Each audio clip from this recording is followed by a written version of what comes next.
왕초보를 위한 데이터 맛보기 SDF 클래스에 오신 여러분을 진심으로 환영합니다. 저는 본 과정의 강의를 맡은 김재현입니다. 저는 현재 서울디지털재단에서 SDF 데이터 클래스, 데이터 행정교육 등을 통해 서울시 산하의 공공기관에 종사하시는 분들과 서울 시민분들을 만나고 있습니다. 이번 과정에서도 여러분들이 궁금하실 만한 내용을 가지고 같이 이야기를 나눠보도록 하겠습니다. 본 과정은 아예 노베이스, 데이터를 처음 입문하시고 데이터란 단어 정도만 들어보셨을, 그래서 데이터가 궁금하고 여기저기 많이 이야기는 들리는데 어디서부터 얼만큼 그리고 또 뭘 해야 되는지에 대한 감이 없으신 분들을 위해 준비한 과정이고요. 쉽고 얕게 알려드리는 것을 본 과정의 컨셉으로 잡았습니다. 그래서 딱 이 정도만 합니다. 깊이 다루지 않고 겉핥기, 찍먹 수준의 아주 누구나 편하게 부담 없이 들으실 수 있는 과정으로 준비를 했고요. 과정의 순서는 많은 분들이 궁금해 할 만한 내용들을 주제로 좀 잡았습니다. 총 5강으로 구성이 되어 있고요. 첫 번째 강의에는 도대체 데이터가 무엇이냐, 데이터에 대한 이해를 한번 해보는 시간을 가져보도록 할 거고요. 2강에서는 왜 이렇게 요즘 데이터가 난리인지, 데이터 과학 분야가 어떤 환경 변화를 통해서 지금에 이르게 됐는지에 대한 이야기를 하게 될 거고요. 3강에서는 데이터와 함께 꼭 쌍으로 같이 이야기가 되는, 그리고 뭐 그냥 일상 대화에서는 잘 구분이 안 되는 이 빅데이터는 무엇인지, 그래서 일반 데이터와 빅데이터 분석의 차이, 이 부분을 3강에서 이야기를 나누도록 하겠습니다. 그리고 4강에서는 그럼 우리 뭘 해야 되냐, 뭘 해야 되냐, 어디서부터 어디까지 무엇을 해야 될까에 대한 고민, 그래서 데이터 과학의 초심자의 관점에서 접근하는 방법을 설명드릴 거고요. 마지막 5강, 그러면 무엇을 어떻게 해야 되냐, 데이터 분석의 아주 기초적인 내용들을 미니 실습을 통해 한번 다루고 추후 어떻게 학습하실 건지, 학습에 대한 가이드까지를 드리는 것이 본 과정에서 다루는 내용입니다. 그래서 전문 용어 최대한 배제하고 누구나 들으면 이해하실 수 있는 수준으로 라이트하게 준비했으니까요. 부담 없이 편하게 뭐 이동을 하시면서든 아니면 업무하시면서든 편하게 과정을 들어주시면 좋을 것 같습니다. 자, 그럼 본격적으로 1강, 도대체 데이터는 무엇이냐 라는 주제를 가지고 이야기를 나눠보도록 하겠습니다. 데이터 뭘까요? 데이터. 데이터는 모든 종류의 자료를 말합니다. 여러분 책상 위에 있는 A4에 끄적거려진 낙서, 그리고 뭐 여러분 책장에 꽂혀져 있는 책, PC에 저장되어 있는 엑셀 파일, 데이터베이스 형태로 저장되어 있는 서류 등등등, 현실 세계에서 벌어지는 일들 중에서 관찰되고 측정되어서 얻어진 모든 종류의 자료를 일단은 다 데이터라고 부릅니다. 그러니까 범위가 굉장히 방대한 개념이에요.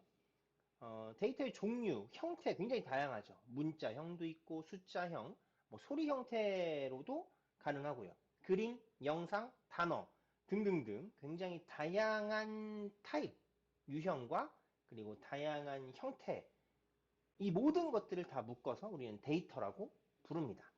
그리고 데이터 하면 또 빠지지 않고 등장하는 게 데이터베이스라고 하는 용어죠. 데이터베이스, DB라고 부릅니다. 그럼 데이터베이스는 뭘까요?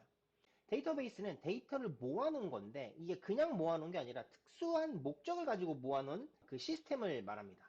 여러 사람들이 모아놓은 데이터를 가져다가 쓰고 뭐 정제하고 저장하고 할 목적으로 요걸 이제 체계화시켜서 만드는 관리 시스템 전체를 이제 데이터 베이스라고 부르는데, 쉽게 이해하실 거면 데이터의 집합이다. 데이터의 집합인데 여러 사람들이 공유하고 사용할 목적으로 체계화시켜서 모아놓은 거다. 이렇게 생각하시면 될 것 같습니다.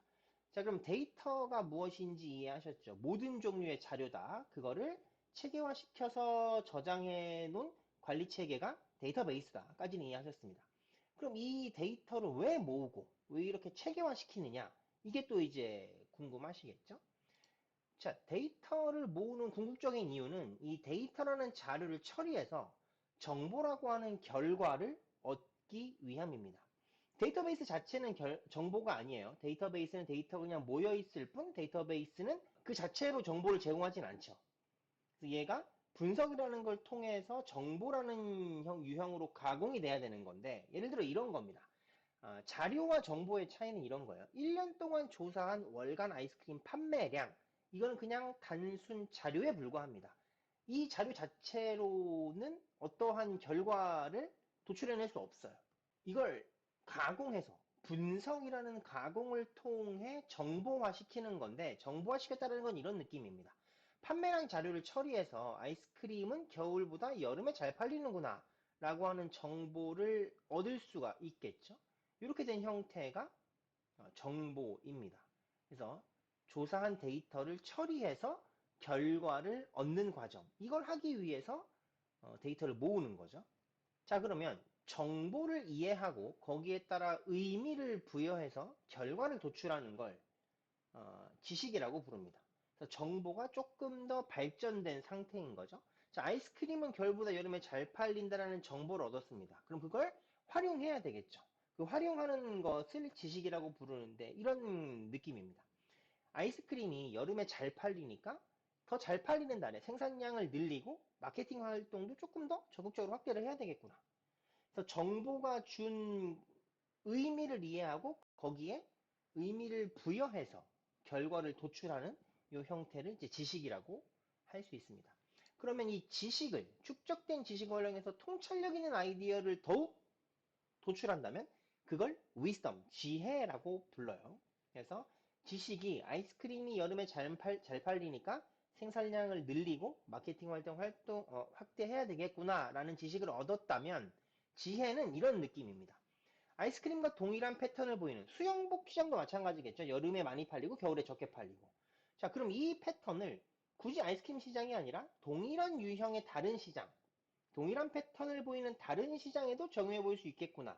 이렇게 축적된 지식을 통해 새로운 아이디어를 도출해내면 이 형태를 이제 지혜라고 데이터 분석에서는 부릅니다.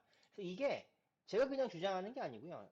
체계적으로 정립한 모형이 있어요. 그거를 DIKW 모형이라고 부릅니다. 그래서 자료는 현실 세계에서 벌어지는 일들을 관찰하고 추정해서 얻은 값, 그 값들을 특정 목적과 문제 해결에 도움이 되도록 가공한 것이 정보. 자, 그 정보를 이해해서 의미를 부여한 상태로 결과를 도출하면 그게 지식. 그런 축적된 지식을 활용해서 통찰력 있는 아이디어를 도출하면 그게 지혜다. 그래서 자료에서 정보로, 정보에서 지식으로, 지식에서 지혜로 올라갈수록 가치가 높아진다. 이걸 한 장의 그림으로 설명한 모형, 요게 이제 DIKW 모형입니다. 이 과정을 하는 것, 자료에서 정보로 가공하고, 정보에서 지식으로 가공하고, 지식에서 지혜를 도출해내는 이 과정을 데이터 분석이라고 합니다. 그러니까 데이터는 그 자체로는 의미가 없어요. 데이터를 가지고 있거나 모으는 것 자체는 의미가 없고요. 반드시 분석이라는 걸 통해서 정보와 지식과 지혜를 추출해내는, 그래야지 가치가 있다라고 이해하시면 될 것 같습니다. 이게 데이터에 대한 가장 기본적인 관점이고요. 데이터 분석은 다음의 목적을 가지고 일반적으로 추진이 됩니다. 크게 패턴 분석과 모델이라고 이야기하는데요. 패턴 분석은 데이터를 이미 가지고 있는 상태에서 확보된 데이터를 가지고 이미 알고 있는 목표값을 대입해서 원인이 무엇인지를 분석하는 원인 분석과 그럼 지금 어떻지? 라는 걸 알아보는 현상 분석으로 나눕니다. 얘네들은 생각보다 그렇게 어렵지는 않죠. 왜냐면 원인 분석이 일반적으로 내가 알고 있는 목표값이라고 하면 이런 겁니다. 왜 그 결론이 나왔는지. 예를 들어 집값이 왜 올랐지? 이게 결론이죠. 그 원인 분석은 뭐냐면 이 집값이 오른 거에 영향을 준 게 무엇이냐. 그걸 찾아보는 게 이제 원인 분석이에요. 이미 알고 있는 목표값에 과거의 자료를 대입하면 결과를 알 수 있는 거죠. 현상 분석은 목표값은 모릅니다. 지금 어떻지? 라는 것을 과거에 있었던 데이터와 현재 데이터를 비교해서 알아보는 과정. 이게 이제 현상 분석이에요. 주어진 문제 상황에 현재 상태가 어떠한지를 파악할 목적으로 추진을 합니다. 이 패턴 분석은 데이터가 있는 상태에서 하는 거기 때문에 미래 예측인 이 예측 분석보다는 난이도가 좀 쉬운데, 문제는 이 예측 분석입니다. 예측 분석은 난이도가 패턴 분석에 비해서는 높아요. 왜일까요? 기본적으로 데이터가 없죠. 미래를 예측하는 것은. 그러다 보니까 없는 데이터로 없는 목표 값을 찾아야 되는 거다 보니까 난이도가 높습니다. 그래서 이렇게 데이터 분석은 목적에 따라 패턴 분석과 모델로 나누는데, 그 중에 난이도는 모델이 조금 더 난이도가 있다라는 걸 말씀드리고요. 이 미래 예측이 어떤 느낌인지를 조금 더 구체적으로 한번 예를 들어 설명을 드려보도록 하겠습니다. 여기 이렇게 많은 대나무가 있어요. 대나무밭에 대나무가 굉장히 많은데, 그 중에 내일 하루 동안 가장 많이 성장할 대나무를 찾는 게 목표입니다. 내일 하루 동안 가장 많이 성장할 대나무를 찾는 이 예측 분석을 하려면 일단은 도움이 될 만한 데이터들을 찾아봐야 되겠죠? 어떤 데이터들이 도움이 될까요? 어제 어떤 대나무가 제일 많이 자랐는지를 찾으면 도움이 되겠죠. 네. 그리고 성장에 영향을 주는 햇빛, 양분, 수분 이런 것들을 누가 제일 많이 받았고 얻었는지를 보면 도움이 될 겁니다. 근데 도움은 되지만 정확히 예측하는 것은 어렵죠. 왜 그렇죠? 자, 대나무라고 하는 게 한정없이 성장하는 게 아니잖아요. 사람도 마찬가지지만. 대나무든 사람이든 어느 정도 성장을 폭발적으로 한 이후에는 성장을 멈춥니다. 그러다 보니까 어제 가장 많이 성장했다고 해서 오늘 반드시 성장하지는 않아요. 그리고 성장이 멈춘 상태에서는 아무리 많은 영양분과 햇빛과 수분을 공급받았다고 해도 성장하지 않겠죠. 자, 그러면 어떤 자료를 가지고 있으면 조금 더 예측이 정확해질까요? 예측을 어제 하루가 아니라 요 기간을 줄이면 조금 더 정확도가 높아지겠죠. 무슨 말이에요? 자, 하루가 아니라 반나절. 반나절 동안 어떤 대나무가 많이 성장했는지를 알면 하루보다는 정확도가 조금 높아지겠죠. 반나절이 아니라 1시간이라면요? 예측력은 더 높아질 겁니다. 1시간이 아니라 30분이라면, 30분이 아니라 10분이라면, 10분이 아니라 1초라면, 1초 직전에 얼마가 자랐는지를 알면 1초 이후에 얼마가 성장할지를 예측하는 것은 정확도가 훨씬 더 올라가겠죠. 자, 데이터 분석에서 미래를 예측한다는 건 이런 느낌입니다. 그래서 데이터 분석에서 미래를 예측할 땐 미래 예측에 가장 가까운 과거 데이터를 가지고 있으면 예측률이 높아지는 거예요. 그러다 보니까 데이터의 양이 많으면 많을수록, 그리고 특정 조건에 특정 결과가 높은 확률로 반복될 때, 이럴 때 예측력이 높아집니다. 그래서 미래 예측 분석은 일반적으로 식물을 키운다든지 동물을 키운다든지 등등 햇볕을 얼마나 줄 때, 물을 얼마를 줄 때 얼마가 자라더라. 동일 조건일 때 동일 결과가 높은 확률로 반복되는 영역에는 미래 예측 분석이 잘 맞아떨어져요. 근데 어디는 안 맞을까요? 반대의 경우겠죠. 동일 조건인데 동일 결과가 나오지 않는 영역. 대표적으로 주식시장 같은 영역이죠. 자, 동일한 조건이지만 매번 의사결정이 다르죠.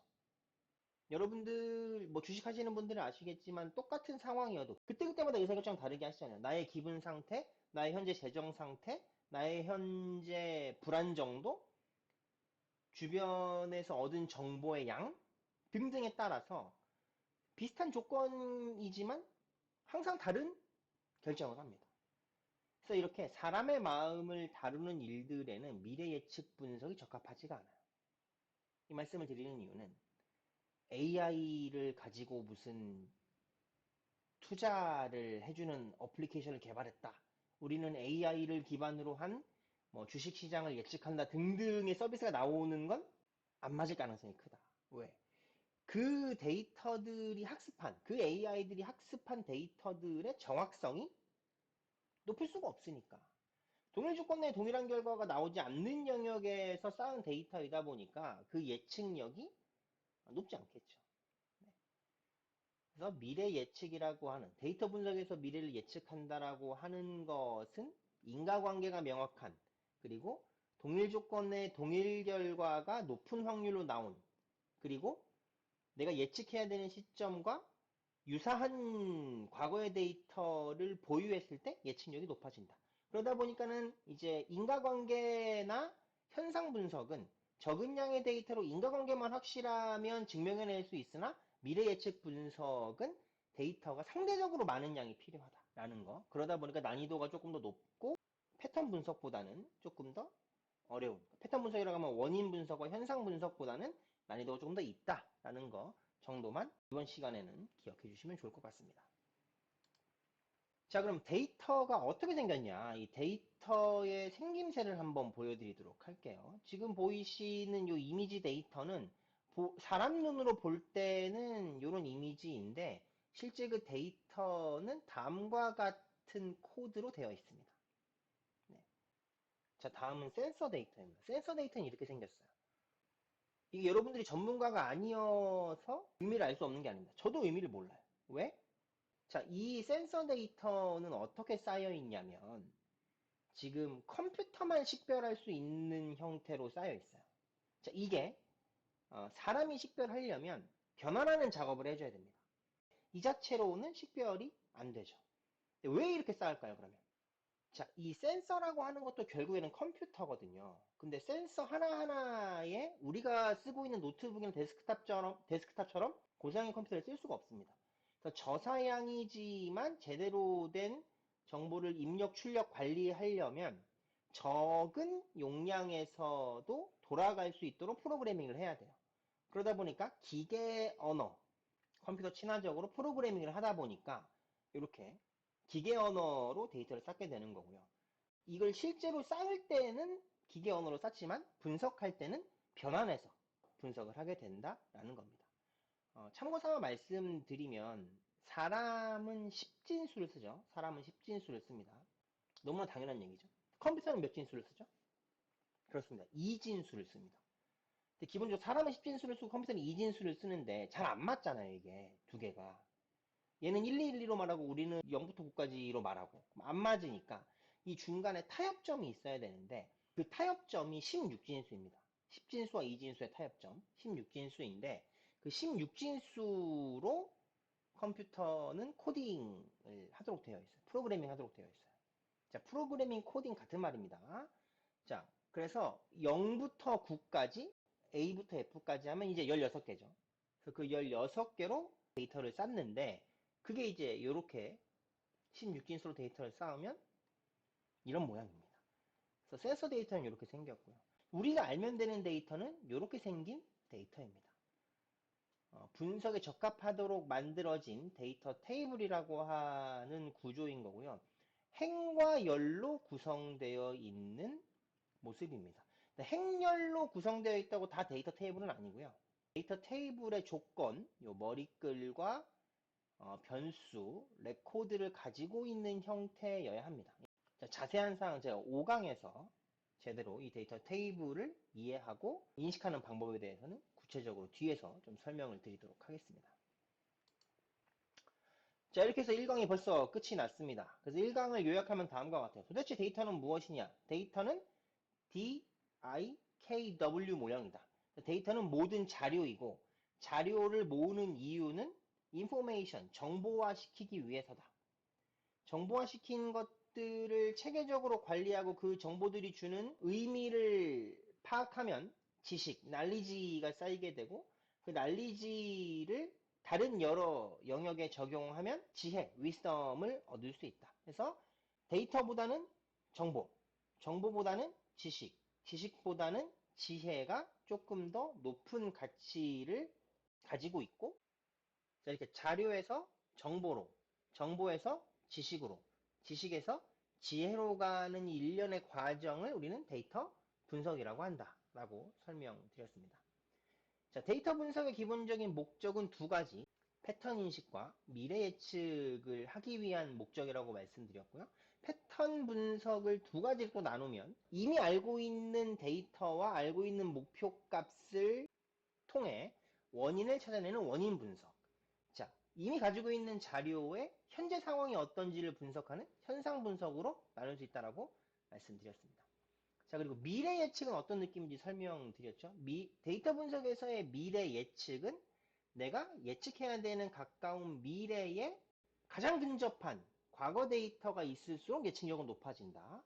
자, 그리고 원인과 결과가 높은 확률로 반복될 때 분석 예측력은 높아진다. 그래서 자연현상을 다루는 분야에서는 미래 예측력이 높고, 사람의 마음이나 이런 것, 원인과 결과가 불명확할 때는 미래 예측력이 떨어진다라고 말씀을 드렸습니다.